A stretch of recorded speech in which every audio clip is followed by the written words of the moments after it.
So the unfortunate thing about what I've been doing for a few months now.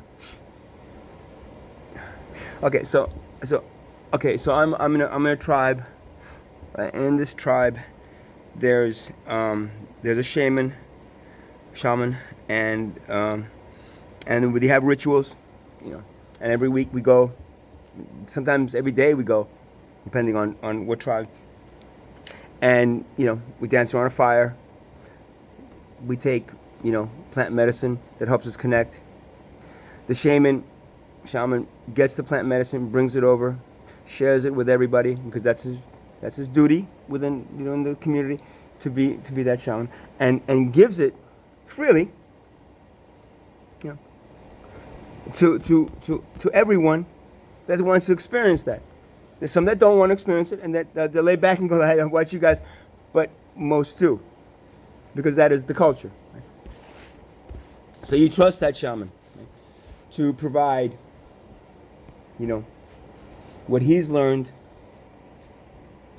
from his contact with the spirit world, what it needs, what he needs, and how to prepare that plant medicine so that the tribe can go through their initiations, go through their spiritual practices, go through their connection, what they believe is their way to connect with their creator and the energies around them.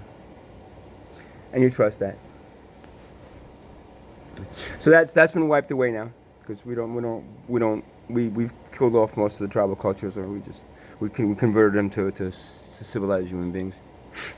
So in our cultures, what we have is we have the legal, drug community, the pharmaceutical companies that you go to and say, oh, doctor, I'm feeling depressed, I'm feeling this, I'm feeling that. Like, okay, we'll take this, and this should help you. And you come back and go, oh, doc, this made me feel a lot worse. Oh no, well then try this one. Oh, doc, this was like I couldn't even sleep. Oh, okay, we have to sometimes work on the dosage. So try this one, and if this doesn't work, see how you feel, and then try this one, and then if that one works, okay, then take that one twice a day, okay, and for 2 weeks, and then do it 3 times a day, and then you should be fine. Okay, doc. Hey, how you feeling? Okay, I guess. I mean, I'm really not feeling much anymore, but I'm feeling, at least I'm not feeling what I was, that depression feeling. Okay, good. That's where we want to get to. So keep that dosage going, and then eventually we'll try to wean you off and do something, And they come back 2 months later, doc. The stuff that you gave me is like okay. Well, did you overdose it or something? No. I took the same dose, but did you wean? Oh no, you didn't tell me about wean. No.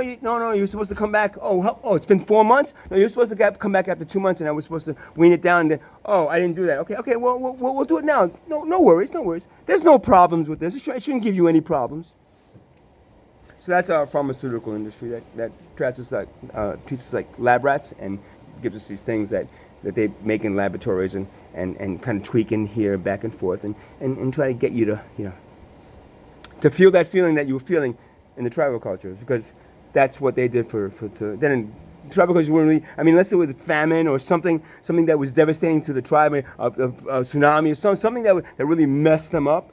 They were, most of I know of tribal cultures, they were happy, They lived a life of sharing and going out and hunting and gathering and doing the things they need to do, bringing it back and sharing it with the tribe. And then they'd have these rituals and whatever things that connected them to them. So they're replaced by that, right? Pharmaceuticals. Or the bar scene, where you go and you get drunk from Friday to Sunday. And then that just washes away all your problems. And then you're back to your problems on Monday. You got to deal with a hangover. And then by Tuesday, you should be feeling better enough to complete the week, to go to Friday again. And then you go Friday to Sunday again, fucking drunk, and hitting the bars, and then by Monday, you should be feeling a little bit better to go back to Tuesday, and then have the rest of the week ready for that Friday again. Or we have what they consider the things that are not. I'm not gonna the things that our society deems as not against the laws of the land. against that balance of that balance, of law, the one that says, oh, the rich people get everything they want and the poor people get fucked every time by everything because they don't have the money to play their legal games, right? I'm sorry I said that, and I'm sorry I said it so loud that I might have scared somebody that was watching. But so those things, and then of course they'll throw you in cages if they need to, for doing these things that they deem. But 50 years ago, 60 years ago, 100 years ago, for about 2,000 years, until about 50 years ago, 60 years ago, there wasn't a problem because the tribal cultures were doing it without any laws and without any really problems because it was part of their culture. So now we have the pharmaceuticals, we got the bars, and then we have what they deem the illegal stuff, right? Whatever you can implant medicine, whatever the FDA said, oh, this is deemed a felony, a double felony. If you take this and if you do this, you will end up in jail. I was in jail for 28 days for a joint of weed, and it was kind of funny. I never told her, but one of my friends, Bobby Torres, it was her brother that put me into a cage for 28 days for having a joint of marijuana about 8 years ago in Asbury Park.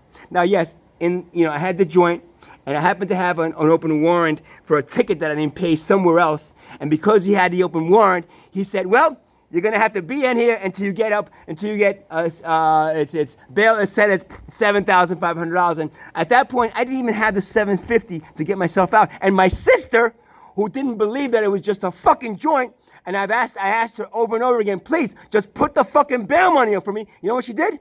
Nothing. For 28 days, I sat in a fucking cage for a half a joint of fucking weed.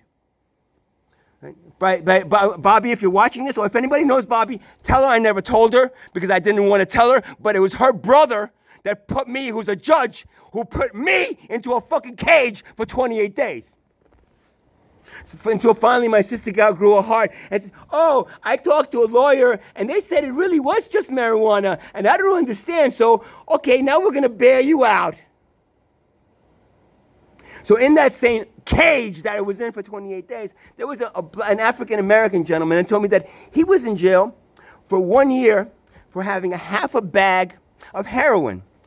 The same judge, Bobby Torres' brother, I'm not going to say his name because I'm sure everybody knows, he was the one that was really hard on any kind of anything that had marijuana, just drug, any of that. He was pretty harsh on. He could have just let me. I mean, it's a fucking half of a joint. But I had an open warrant because of a ticket that I forgot to pay. And because of that, he deemed me $700. And then because I didn't have the cash, I couldn't even get to I didn't have money. I had needed somebody outside of the prison system to help me. And my sister, who was so fucking close-minded, and she thought, oh, it couldn't have just been marijuana they arrested you for, blah, blah, blah. And after she talked to the lawyer, she went, oh, yeah, it was. I went, oh, okay, and you should maybe bail him out. I go, oh, okay.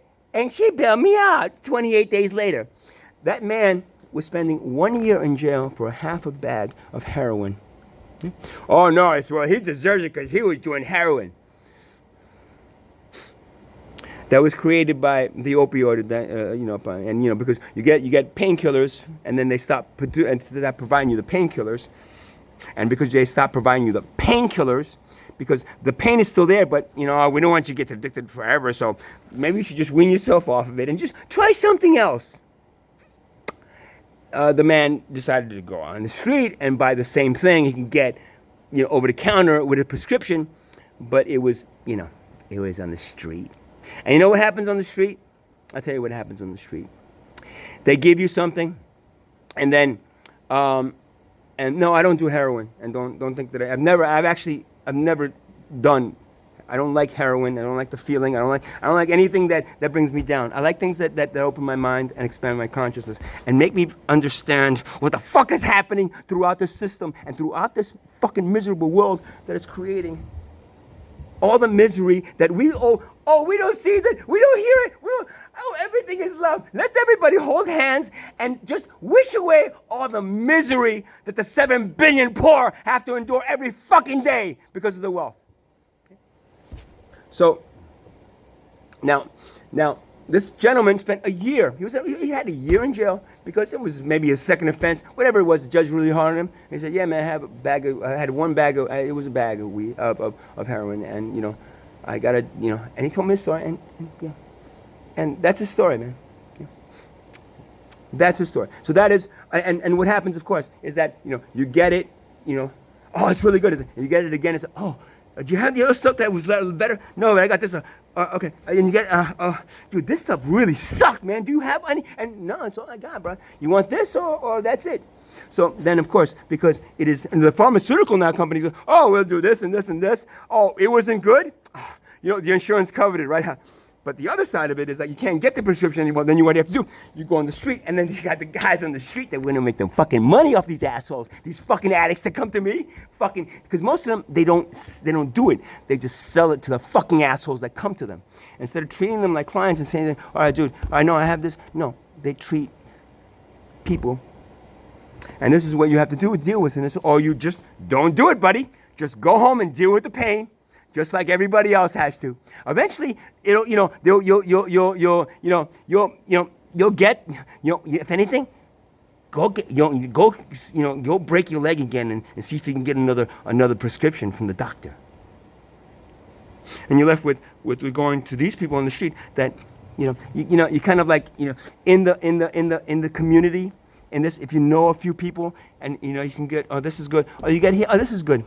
But when those are gone, or those have been busted, or those are no longer around, what they have to do is then deal with people on the street that are ready to rip the fucking shit out of them because they know that, hey, he's going to be back, right?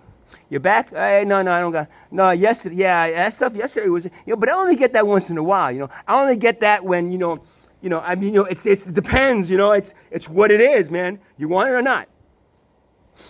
And then you get the really good and really bad, and you get the really bad, and then you get the really good, and then you OD because you don't realize that the really really good, they slip that in there at one point because they don't want to see your ass anymore, and maybe you're gonna fucking get busted and you snitch on them. So what they do, they give you the crappy, and they give you the really good stuff. Did he get a heart attack? Did he die yet? OD? Oh shit, he didn't. All right. Bring him back. We'll give him some of the shitty stuff again, and then later we'll give him some really good stuff and see if his heart doesn't just fucking stop.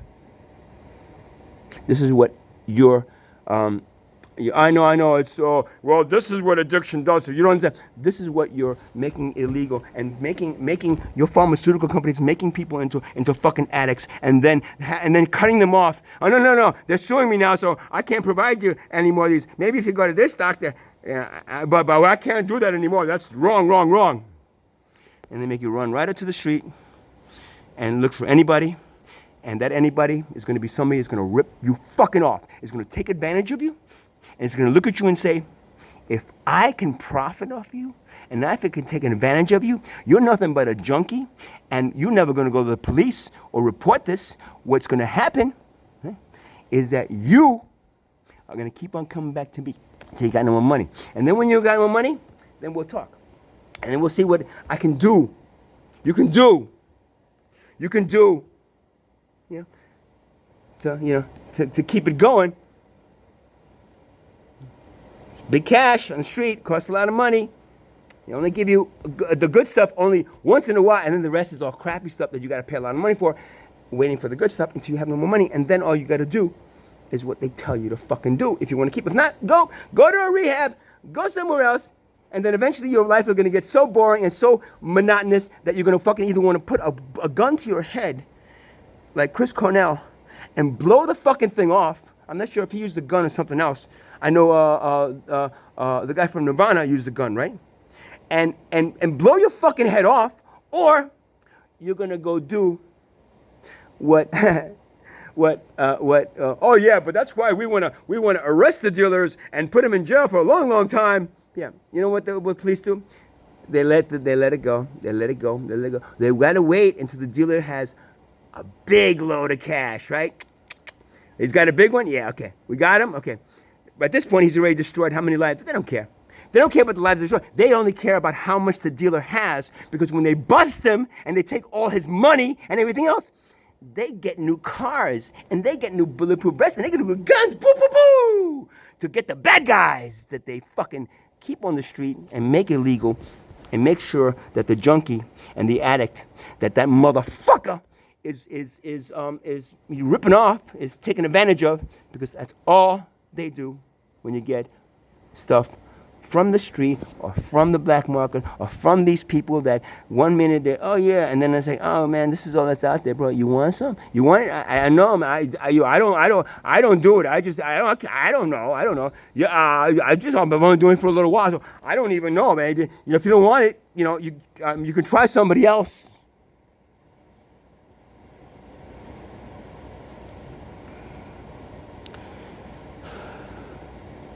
And that's what, you know. Oh, really? All right, hold on 1 second, please.